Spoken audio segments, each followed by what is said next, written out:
Black myth Wukong इस decade का शायद सबसे ज्यादा एंटिसिपेटेड गेम और शायद सबसे ज्यादा कंट्रोवर्शियल भी। ये गेम रिलीज होने के सिर्फ 3 दिन में एल्डन रिंग को पीक प्लेयर काउंट में पीछे कर दिया। इस गेम का जब अनाउंसमेंट किया गया था तब इस गेम में बहुत सारे क्लेम्स दिए गए थे जो आज की डेट में गलत साबित होते हैं। अनरियल इंजन 5 को पीक लेवल पे यूज करके इस गेम को डेवलप किया गया था और एक टाइम पे ये गेम अनरियल इंजन का बस एक डेमो भर था एंड गोकू की इंस्पिरेशन जहाँ से ली गई थी वो सन वुकोंग ही था। Black myth Wukong game release हुआ और ये लोगों की एक्सपेक्टेशन से भी ज्यादा अच्छा निकला। इस वीडियो में हम इस गेम के बारे में 10 क्रेजी फैक्ट्स के बारे में बात करने जा रहे हैं। तो अब यहाँ वहाँ की बात ना करके डायरेक्ट वीडियो के ऊपर जंप करते हैं। ओके, तो सबसे पहला फैक्ट, सबसे ऑब्वियस फैक्ट है, ये गेम एक चाइनीज नॉवल के ऊपर बेस्ड है जिसका नाम था जर्नी टू द वेस्ट। अभी ऑफ कोर्स ये गेम इस पूरे नॉवल को स्टार्टिंग से लेकर एंड तक कवर नहीं करता बट एक कुछ पोर्शन को ही कवर करता है। इस नॉवल में वुकोंग की स्टोरी को बहुत ही अच्छे से डिफाइन किया गया है जहाँ पर इन गेम हम वुकोंग को नहीं चलाते हैं बल्कि हम वुकोंग के लिए काम करते हैं। वुकोंग ने अपने 6 सेंसेस को डिफरेंट लोकेशन में चाइना में इधर उधर फैला दिए और हमारा मोटिव है उन्हीं रेलिक्स या कहें 6 सेंस को कैप्चर करना और वुकोंग को रीअवेक करना।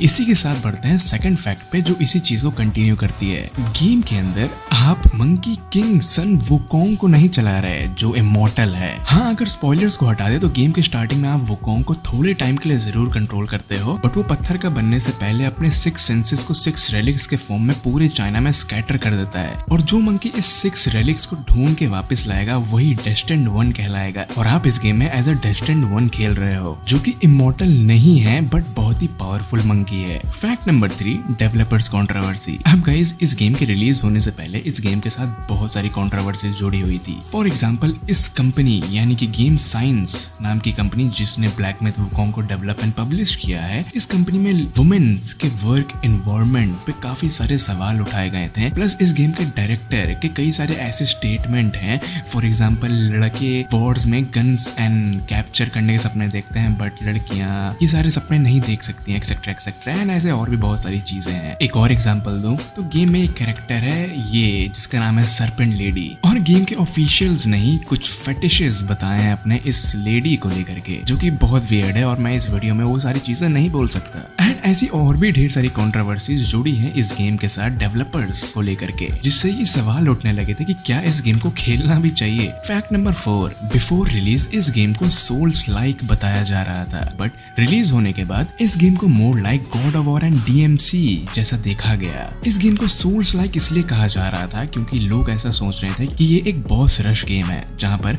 आपको डिफरेंट बॉसेस से फाइट करना पड़ेगा बट एक अच्छी खासी डिफिकल्टी के साथ जहाँ पे आपके पास एक गोड है जिससे आप अपनी हेल्थ बढ़ा सकते हो, आपके पास सोल्स लाइक सिस्टम है, आप कहीं रेस्ट कर सकते हो, आपके पास बहुत सारे कट सीन्स नहीं है और गेम अच्छा खासा डिफिकल्ट होगा जिससे ये एक सोल्स लाइक कैटेगरी में आ जाता है। हालांकि जब इस गेम को खेला गया तो ये मोर लाइक DMC था कंपेयर टू डार्क सोल्स। जब इस गेम को आज से 4 साल पहले अनाउंस किया गया था ऑफिशियली तब ये बताया गया था कि ये गेम सिर्फ 15 घंटे का होगा और जब इसका 2 घंटे का डेमो रिलीज किया गया तब सिर्फ उस 2 घंटे में आप 7 बॉसेस से फाइट कर सकते हो बट जब ये गेम रिलीज किया गया तब ये गेम 30 से 40 घंटे का था, वो भी सिर्फ मेन स्टोरी लाइन, जो कि एक अच्छी बात है। अब नेक्स्ट फैक्ट भी इसी से जुड़ा हुआ है। जब ये गेम अनाउंस किया गया था तब ये क्लेम किया गया था कि इस गेम में ओवर 100 बॉसेस होंगे। सीरियसली गाइस, ओवर 100 बॉसेस, मतलब कि 100 डिफरेंट मेन एनिमीज से आप फाइट कर सकते हो। और जैसा मैंने कहा कि जब इसका 2 घंटे का डेमो रिलीज किया गया था सिर्फ उसी 2 घंटे में आप 7 डिफरेंट बॉसेस से लड़ सकते थे।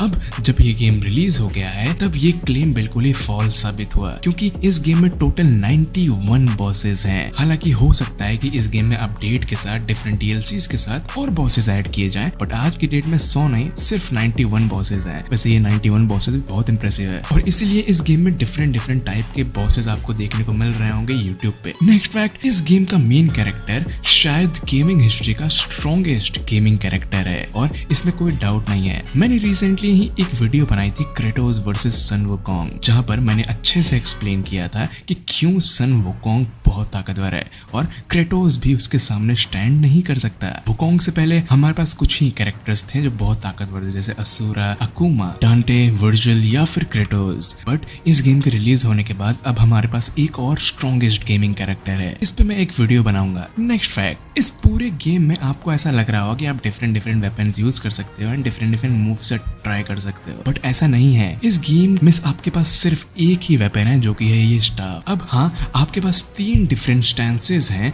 जिसको आप फर्दर अपग्रेड कर सकते हो और आप अपने स्टाफ को भी फर्दर अपग्रेड कर सकते हो, उसके स्किल ट्री को खोल सकते हो और उसको कस्टमाइज भी कर सकते हो। बट आप एक्चुअली में सिर्फ एक स्टाफ ही लेके घूमते हो। बट हाँ, इस गेम के कॉम्बैट को और एंगेजिंग बनाने के लिए आप शेप शिफ्ट कर सकते हो। सन वुकोंग के पास टोटल 71 शेप शिफ्ट पावर है, मतलब कि वो 71 डिफरेंट क्रीचर्स में शेप शिफ्ट कर सकता है। अब वो एक छोटा सा मधुमक्खी भी हो सकता है और एक बहुत ही बड़ा जाइंट भी। और यही रीजन है कि ये गेम इतना ज्यादा बड़ा लगता है, क्योंकि आप इसमें किसी का भी शेप शिफ्ट ले सकते हो और उसके थ्रू खेल सकते हो डिफरेंट मूव सेट्स के साथ। फैक्ट नंबर 9, तो चलिए अब थोड़ी स्टोरी की बात करते हैं। क्या आप जानते हैं कि सन वुकोंग जो ओरिजिनल वाला है, जिसको आप स्टार्टिंग में चला रहे थे, वो कंपाउंडिंग इमॉर्टल है। मतलब कि उसने मल्टीपल तरीके से कुल मिला के 7 बार 7 डिफरेंट तरीके से इमॉर्टैलिटी हासिल की है। जिसमें से कुछ तरीके ये हैं कि उसने अपना नाम book of life and death से मिटा दिया, जिससे अब उसका नाम ही उसमें नहीं है तो उसका कोई एंड ही नहीं है। उसने डिफरेंट इमॉर्टैलिटी वाले एलिक्सर्स एंड फ्रूट भी खाए हैं और इस तरीके से उसने 7 बार डिफरेंट तरीके से इमॉर्टैलिटी हासिल की है और इसलिए वो इस पूरे गेमिंग वर्ल्ड का सबसे स्ट्रॉन्गेस्ट कैरेक्टर में से एक आ जाता है। क्या आपको पता है कि इस गेम में